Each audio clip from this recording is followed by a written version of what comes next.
big game coming up tomorrow. UNLV is really good. They're really good.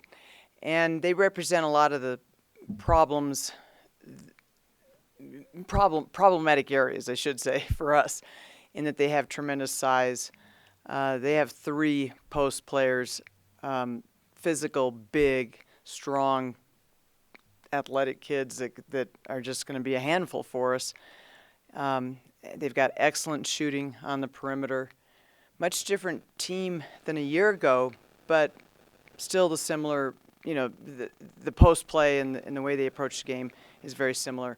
But they only have, even though we're trying to figure out where they all went, because they only have actually one returning starter, and that's Desiree Young. But the players that they have are very good. It's going to be difficult for sure. It's going to be a real challenge for us. And then we're kind of excited to have Nevada again on Sunday, because we just played them last week. So it's kind of nice because they're still fresh in our heads, and we felt like we weren't able to really give them our best effort because of being so disjointed due to the travel related to coming back from the holidays.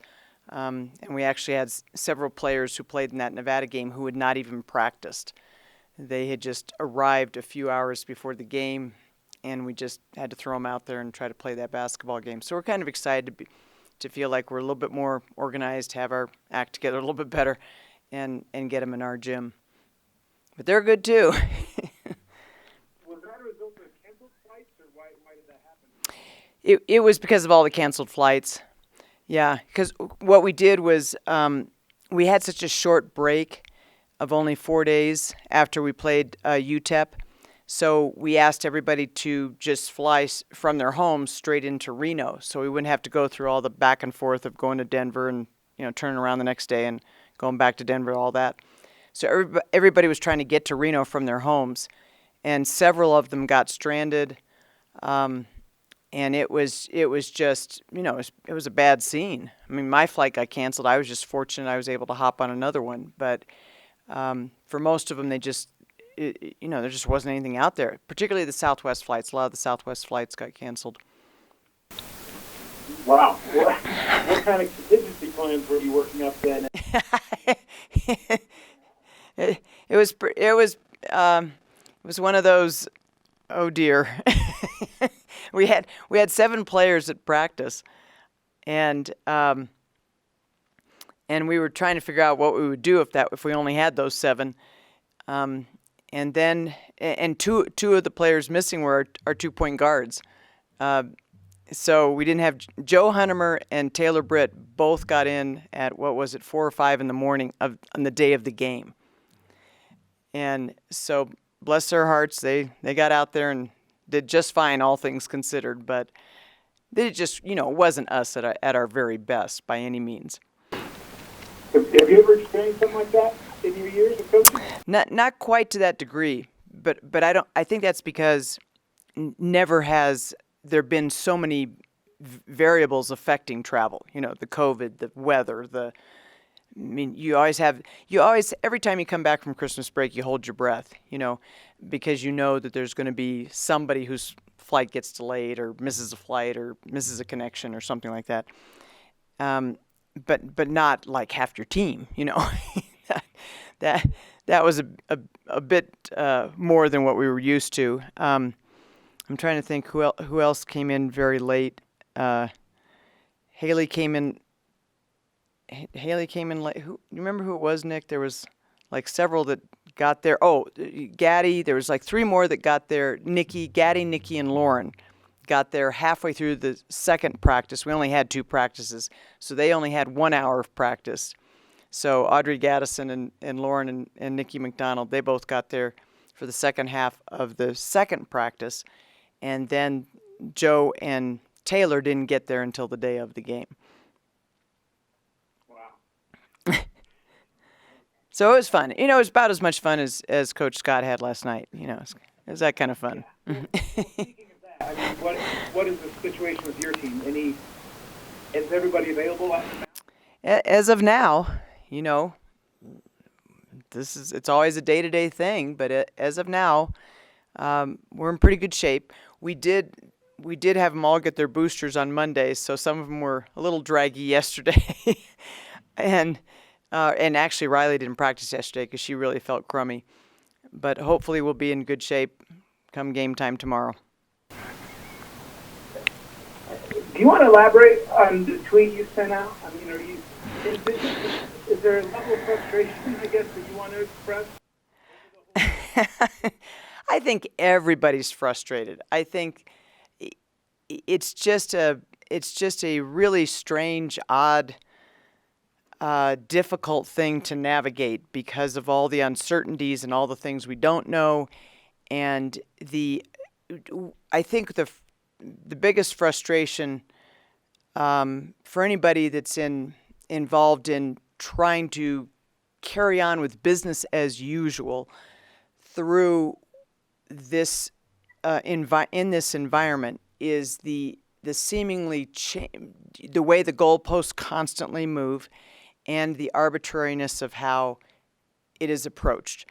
And I think that is what has become the most difficult. And it really, really bothers me because there are so many athletes being affected by some of these policies, and I just think we have to figure out if we're doing the right thing. You know, is this really the right thing? And I know those kids really want to play, and do we need to be calling it a shot and not a vaccine? You know, because of what appears to be people getting sick, you know, or not getting sick, but catching it, you know. And so it's just so, I just feel badly that I think we need to determine really what should cause a game to need to be canceled, you know. That's the only thing. And I think if people are all vaccinated and boosted and all of that, play on. Because everything that we've seen proves that if you're vaccinated and you're boosted, even if you catch it, it's going to be very mild. And that's what everything says. So that's my only thing. That's what I mean. I know it's hard. I know it's very hard for the people in charge. It's very, very hard. It's very hard to know what to say and what's the right thing to do. And I get that. But I think I'm especially sensitive to it because of the limited amount of time that our players have to do this. And,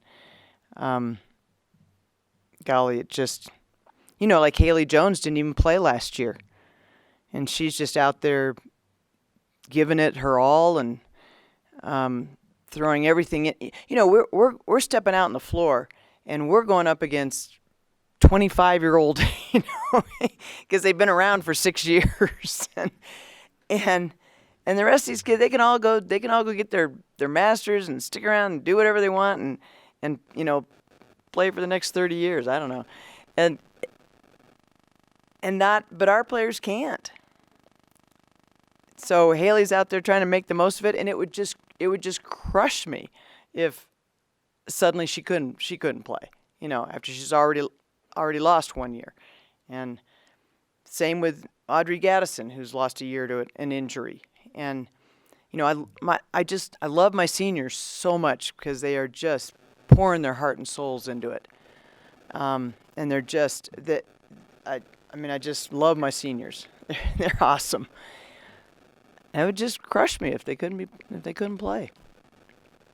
So. The younger players are still a little frustrated with that policy. Well, I think they try to, you know, just tune it out. You can only control what you can control. I think I worry about it a lot more than they do. I think it's hard for anybody anywhere to not be a little frustrated right now. I don't think this is unique to college athletics. I think it's something that everybody's dealing with. The restaurant down the street, all the small businesses trying to stay afloat, schools trying to keep their kids mentally healthy and not falling any further behind, and teachers that are worried about. I mean, it's just very. It's hard for everybody. It's not just hard for us. It's hard for everybody right now. Coach, I fingers crossed. You've got 2 big games coming up. Fingers crossed we all get to play them. Yeah. UNLV. Play them. You mentioned UNLV posed a lot of concerns, areas of concern that kind of maybe impact you guys in particular. I want to ask you, what are the things you feel like your squad is doing really well at right now in combating some of those kind of mismatches? Well, the one thing I think we're doing better. We're getting better offensively every week. I really see a lot of progress in us offensively. Our freshmen are getting better and better. We had a couple freshmen in practice yesterday that were so good it was scary, and I also think that we get Nikki McDonald back, so we have a little bit more depth at that post position, which was so critical for us.